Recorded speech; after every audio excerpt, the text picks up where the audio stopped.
I am an astrodynamicist. I track and characterize space object behavior, design space systems that maximize optimalities, perform various missions in the near Earth and cislunar space environments. And I'm also a space policy advisor. I lead a space policy practice professionally. I'm a technical advisor to a pair of UN agencies in Geneva and Vienna. And here on campus, I have the privilege of leading the Engineering Space Policy Laboratory, which is co-hosted between my two appointments on campus, the Sam Nunn School of International Affairs and the Aerospace Engineering School, where I sit with Dr. Carr. And this is a really exciting professional opportunity because the way that we take on projects in this lab, and I have a lab member in the back, thanks for coming. The way we take on opportunities in this lab is that everything is truly interdisciplinary because I study space decision making. What are active decisions being made in the fight for space resources at the international and state level? We do a lot of work with NASA and DoD or issues that these organizations face. But I also do advising work for other states, mostly NATO allies like Canada and Switzerland. Switzerland is not a NATO partner, it's a friend. So every project has an external stakeholder, which is an organization that has the authority to act on our evidence-based recommendations. So to do that well, you have to understand the space decision-making environment. You need to know who has the power to do what and what is on their mind right now. What are they interested in? How do you be persuasive to that audience? What my technical side students, and that's the majority of the students in the lab is co-hosted, but these two schools are not equal in size. The Aerospace Engineering School is 12 times bigger than the Sam Nunn School.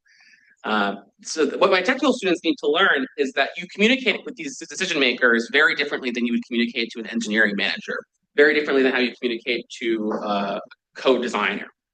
But that doesn't mean they can't be persuaded through technical evidence. And so we produce that for them in a variety of different domains. In growing a lab, I get to expand my focus. I've made a career advising decision-making in the geostationary belt, which is one of the most regulated corners of the near-Earth space environment. But now that I supervise 12 students, we get to expand to more corners of the near-Earth space environment. And today's project that I want to tell you about is in one corner of cislunar space on the lunar surface, where we struggle with a concrete problem of space coordination. And I use that term very deliberately. Projects in the lab are either about international coordination, sustainability, and security in space. Coordination just refers to the pattern of operators purporting behavior in an organized, legally bound, or not way. Telling others, this is what I want to do in a particular environment, whether or not it's well regulated. So we see coordination happening in the space domain, and we use some of these analogies outside of the lunar environment to advise on practices on the moon. So when I say that on the moon, we have a coordination problem, I want to set that foundation. That means that despite the moon being vast, there's plenty of places to go on the surface of the moon. Where operators want to go is limited and overlapping. I do not need to tell this audience that. When we're modeling it in my lab, you can write a model for valuable limited resources no matter what they are, but as long as they're geographically located, we can do a good job. And the location of water ice is certainly geographically concentrated. How you would power a long duration lunar system, if you don't have a nuclear reactor yet, although we do also model the use of nuclear reactors, you need favorable lighting environments, which is a challenge given the lunar night, the length of the lunar night, how often many parts of the lunar surface are plunged into darkness and cold. And there are other resources on the moon that I would say are not so hard fought right now, but are certainly top of mind when you're designing a coordination scheme. And a coordination scheme that's well designed is one that is evolutionary, that solves today's problems, but is also robust to next generation problems. And so when I say next generation problems, I'm picturing an environment of high scientific activity that might make use of radio astronomy sites of interest or have particular radio astronomy goals and needs for protections. Some of these are actually already legally bound protections. The far side of the moon enjoys a radio quiet environment. And so a coordination scheme would be required to ensure that that radio quiet is preserved. And as an astrodynamicist, any activities happening on the surface of the moon is not astrodynamics, but landing on the moon, the orbit around the moon is sort of where I cut my bread. And I think about where you want to place a lunar base to be most accessible for lunar landers, also most accessible to an optimized constellation of support services, position, navigation, timing, imagery, for example. So these interests are not perfectly overlapping geographically in the distribution of the moon, but they're quite overlapping on the lunar South Pole.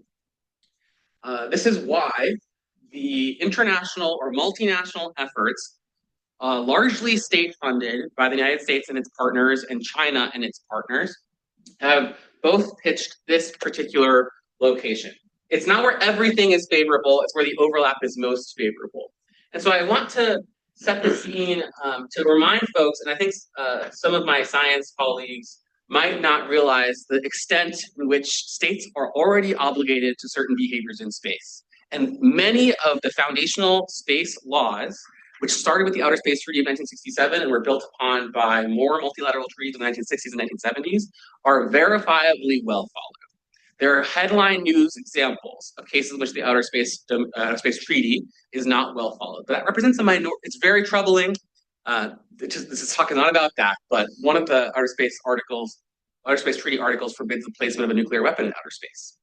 That's not verifiable, and the United States has publicly accused, inadvertently through a leak, the Russian state of launching a nuclear weapon in low Earth orbit, which would, of course, be a violation of the Outer Space Treaty. But I want to instead talk about the principal push and pull, even within doing your best to be a rule follower of the Outer Space Treaty and how it affects the operations on the moon. So the traditional push and pull comes between Article 1 and Article 9. Article 1 guarantees that space actors can effectively do whatever you want. There is no national appropriation, and there will never be a supranational body that tells you what you can and cannot do. Claims of sovereignty are forbidden. I tell my students in my space policy class, you can definitely jam an American flag into the moon, as it's been done 6 times, but it does not make the moon American. The pull on the push and pull is Article 9 that says, although you can do whatever you want to do, it's your obligation as a state party, so only states sign the Outer Space Treaty, but there's a mission authorization scheme amongst every signatory that requires them to authorize the non-governmental activities of the commercial companies therein. And Article 9 says, although you can do whatever you want, you must do so with due regard to the corresponding interests of all other state parties. You should be thinking about how your activities affect others and how it affects the natural environment. You should be avoiding harmful contamination. And the Outer Space Treaty, in which all spacefaring states have signed, encourages loud tattletaling, meaning if someone else causes harmful interference towards you, it's your obligation, it's not about your opinion, but it's your obligation to complain publicly, to then build more, I would interpret this as a common interpretation, to build more domain-specific regulations, which we have seen. So the Outer Space Treaty applies to the near-Earth space environment, the surface of the moon, and all other celestial bodies. So these rules are alive and well on the surface of the moon, but they're not written for the moon. They are certainly not domain-specific to lunar surface operations. And you can sort of observe that gap. The existing space law, and I really only highlighted one, but the rest of them do a poor job at this too. They are not explicitly protecting long-duration activities on the moon. And this is a problem, because it is the interests of the most funded civil space agencies, the drivers for space operations on the surface of the moon, to do exactly that. Announced just 2-3 Fridays ago, in an event called NASA Ignition, the most well-funded civil space agency in the world changed its plans for how to pursue its return to the moon, its pursuit of the return to the moon, in a long-duration program called Moonbase. Long-duration programming requires a different, fundamentally, set of protections than short-duration lunar activities, because they present more opportunities for competition, more opportunities for conflict, and sort of, we see this in the space domain. Some corners of the space environment, like low Earth orbit, have operational patterns not driven by law, not driven by guideline, but by operational practice. Satellites in low Earth orbit don't last very long. relatively speaking, to the rest of the satellite population, a trend that's only becoming more and more observable. Satellites might last historically 10 or 15 years in LEO, and now they're on the timescales of 2 or 3 years. It could be driven down to 1 or 2 years, with large-scale constellations pursuing satellite shapes that are designed to demise. Whereas in the geostationary belt, satellites last upwards of 30 or 35 years, where those sorts of long-duration activities warrant special protections for those activities. So I wouldn't really be concerned if there were only one consortium of actors who don't have coordination concerns. By my definition of coordination, I don't worry about intra-operator coordination. I don't worry that NASA and its Artemis partners, other foreign state signatories of the Outer Space Treaty, I don't worry that they're going to run into competition and coordination issues. I model it as such. I model perfect communication, which is an assumption that should be challenged, but is one that's often done in this work. But you cannot model good communication between two states who one state has forbidden bilateral communications between the two. It is an American law, it's called the Wolf Amendment, so it's part of another law, that forbids bilateral communication between NASA and the Chinese Space Agency.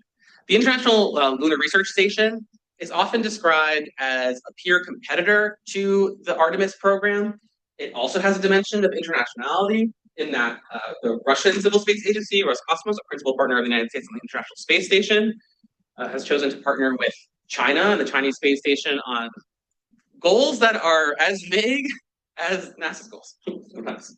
And so we rely on rationale for why any civil space agency would be interested in these sorts of activities. We model the kinds of competition that we would see in those environments. And what's so pressing about this governance gap is the timeline. These two consortia want to do similar things on similar timelines, which really does set the stage for a coordination challenge. So I argue, and this is something that I tell all my students in my group when we're setting our goals for how do we want to have impact, that non-legally binding guidelines can be used to fill gaps in outer space governance. Any instruments in international relations in space, you can categorize as legally binding or non-legally binding. And we're in an environment where there are still multinational fora who are empowered to write legally binding treaties. An international treaty is one that's ratified in home parliament. The United States Congress would have to write a law where word by word matches the law across the other UN 6 languages, with all other states party of the treaty to bound one another using state-level jurisdiction to agreed upon values. That world where the US and Russia are going to go home to their different parliaments and write the exact same laws, I argue we are not so much in that world. The trust between these partners has never been more degraded in my lifetime, and it's very interesting to study this particular partnership in the space domain. I say partnership because Russia is still a partner of the United States as we speak, but it's a degraded partnership. And that history is much, much shorter for China, but I am not holding my breath for legally binding guidelines, so I aspire to create non-legally binding guidelines, and I want to tell you about a few of the ideas we have on the books right now. So not to be confused with the Artemis program, which is the consortia of civil space agencies that collaborate on physical hardware and software for the return to the moon, the Artemis program, of which Artemis 2 was a part.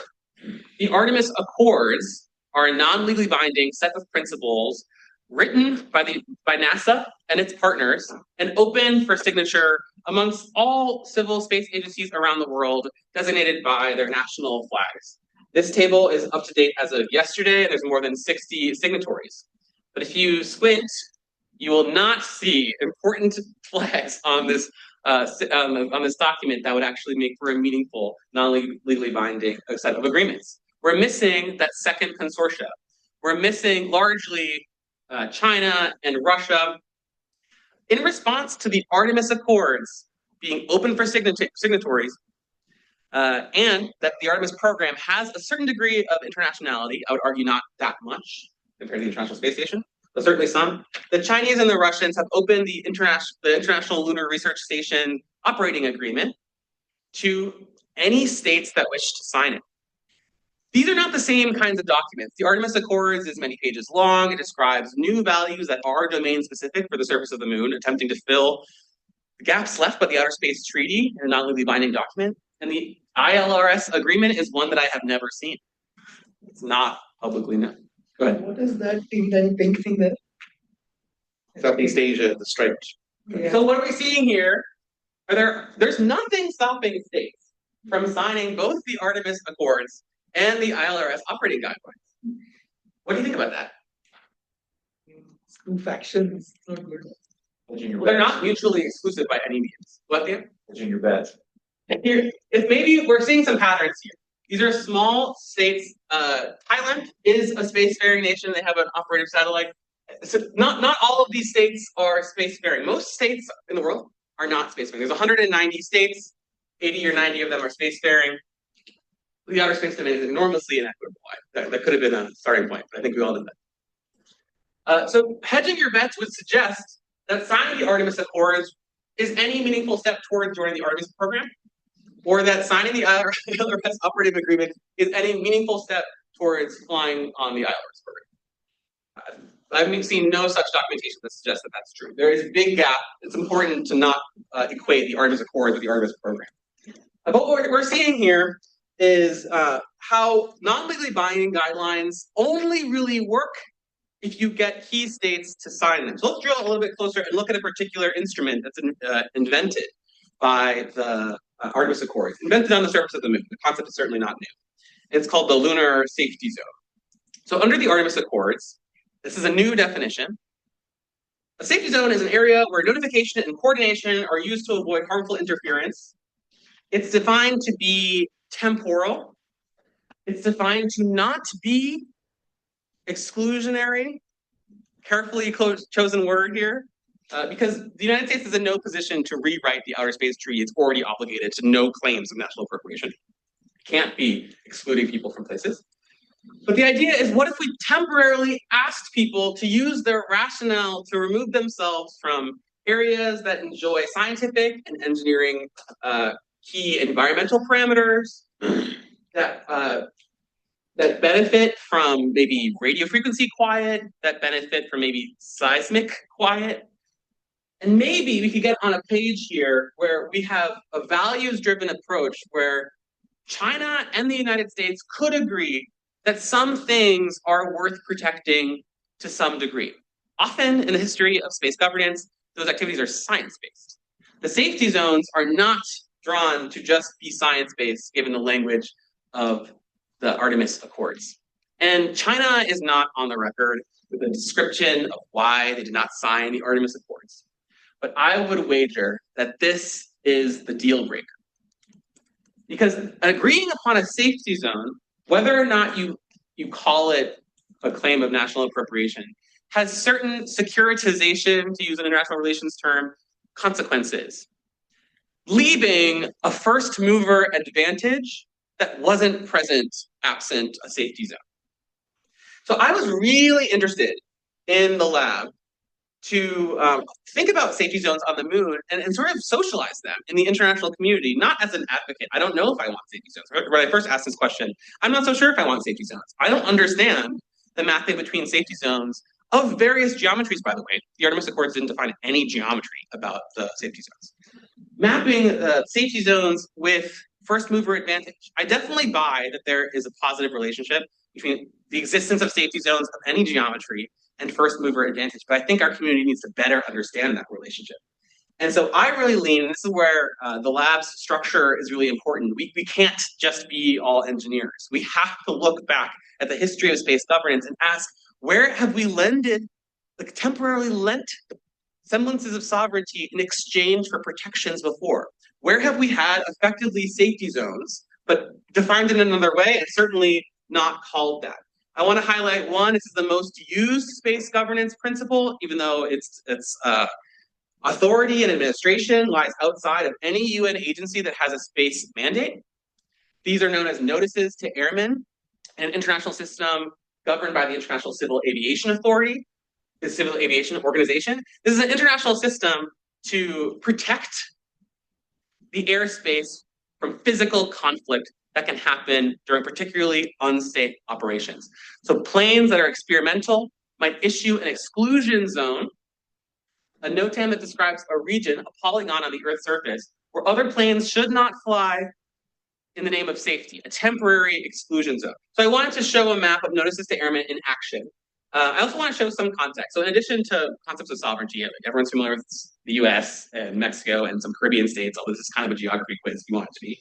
I'm also including internationally recognized environmental protected areas, because there's so much overlap here between what states have already agreed upon if they have commonly shared values of protection. Some things are worth protecting. There is precedent for that statement in international law.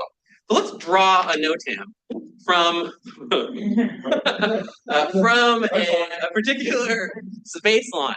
The very southern tip of Texas is a experimental spaceport entirely commercially operated by SpaceX, colloquially named Starbase. This is not where a majority of space launches come from around the world. The majority of space launches in the United States emanate from Cape Canaveral, where many launches launch eastward, where there's open ocean to the east. There are no marine protected areas. There are no adversaries. There is no potential airspace from other countries. There's no sovereignty concerns. A pretty dang good place to launch. But what's on the docket for being the world's most used spaceport is Starbase. And for many reasons, that's a pattern that's quite observable. So you can see how this is a coordination mechanism that's well in use. This is a real exclusion zone that was suggested by SpaceX, published and enforced by the Federal Aviation Administration. So this is the United States lending state-level jurisdiction to an international legal system. Happens every day, many times per day. And also, it's robust to things going wrong. So this particular NOTAM is the March 2025 seventh test of Starship, what is on track to be the world's largest space launch vehicle, which is susceptible to anomalies and ascent breakup, which is what happened here. But the system is robust. You can draw debris fall zones as part of the NOTAM system to rapidly inform the international community, places where the US has no jurisdiction.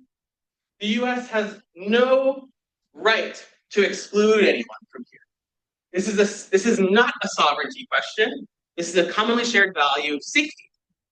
And so in these areas, other national aviation authorities can and have written state-level laws that say, if you hold a license as a pilot in my community, you must remove yourself from this area. So this is an overlapping network of state-level laws and international legal systems that make that system work. This happens very often in the orbital spectral type of prescriptions in the geostationary belt.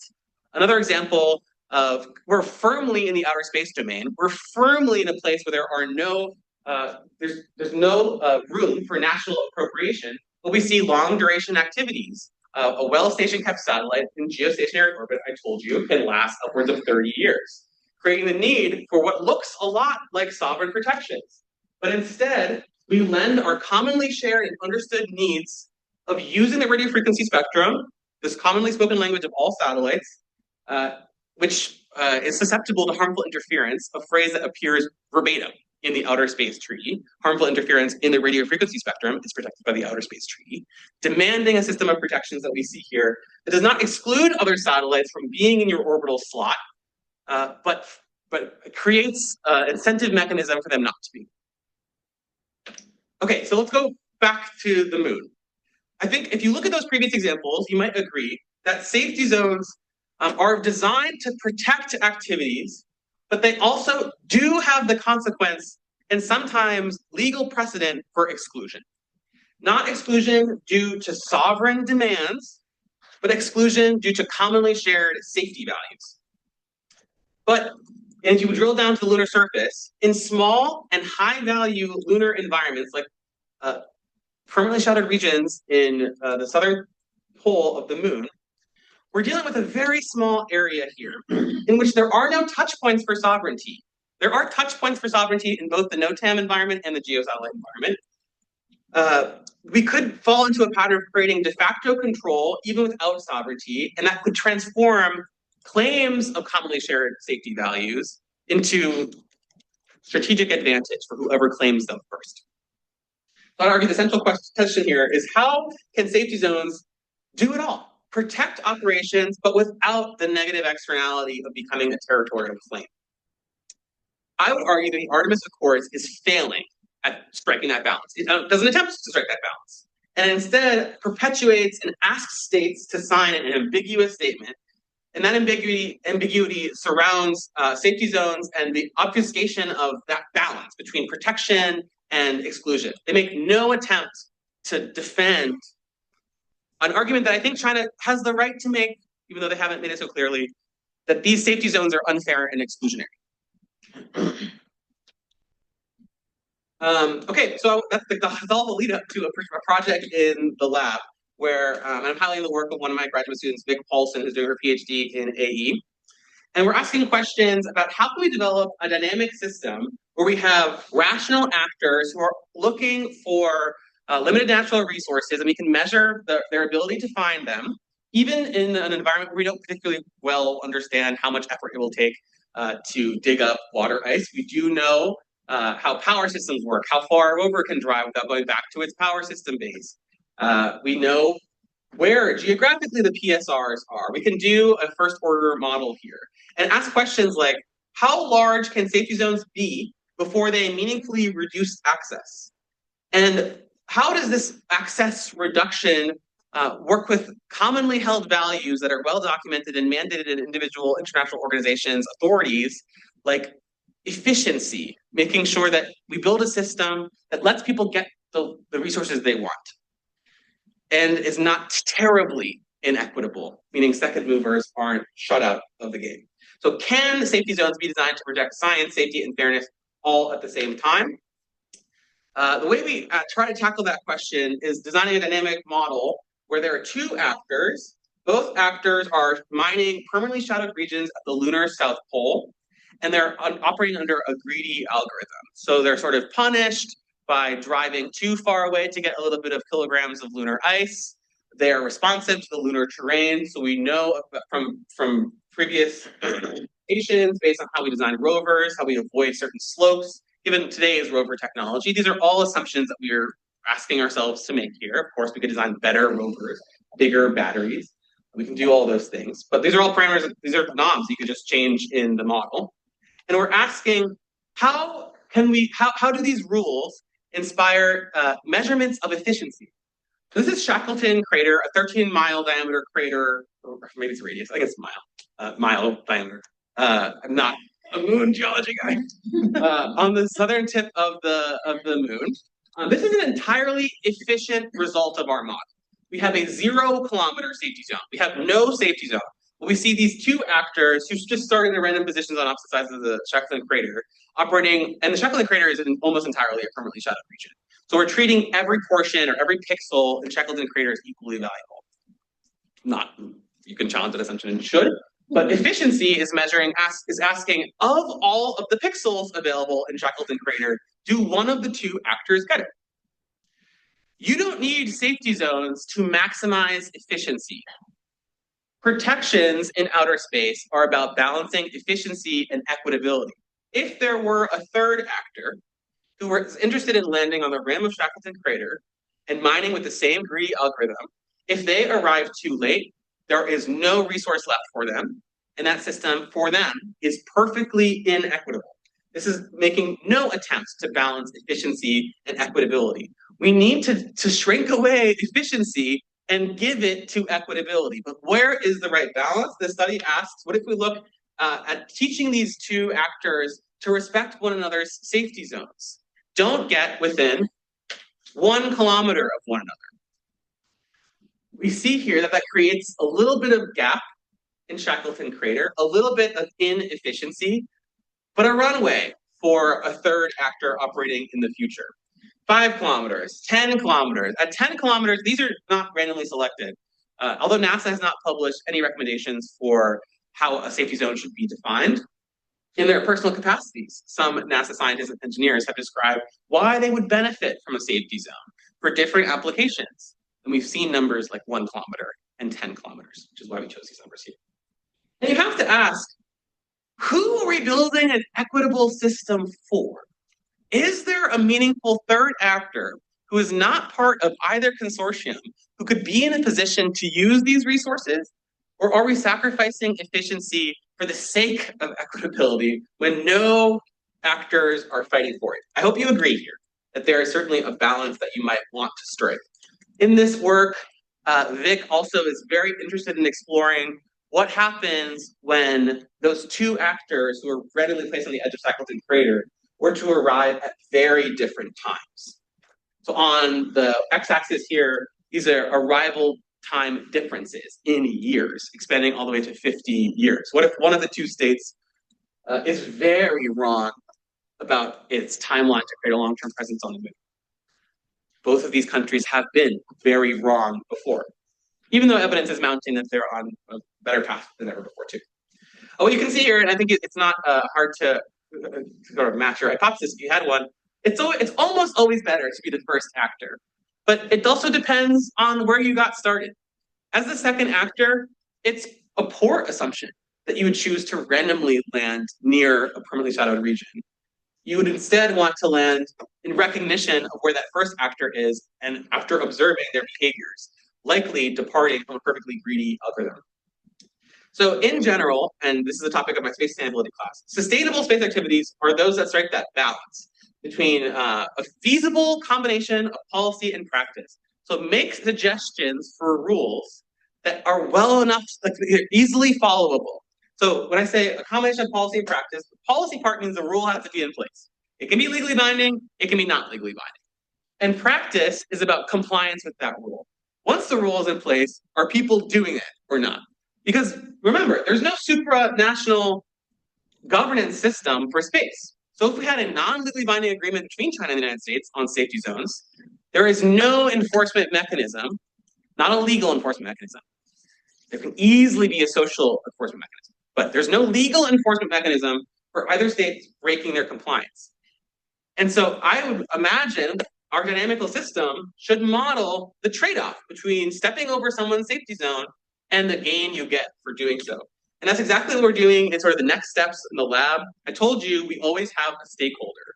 Our stakeholder for this project is a special working group of the Committee on the Peaceful Uses of Outer Space, a permanent mission at the United Nations in Vienna that has created all of the space laws we love and enjoy today, even though they haven't been terribly active with it since the 1960s and 70s.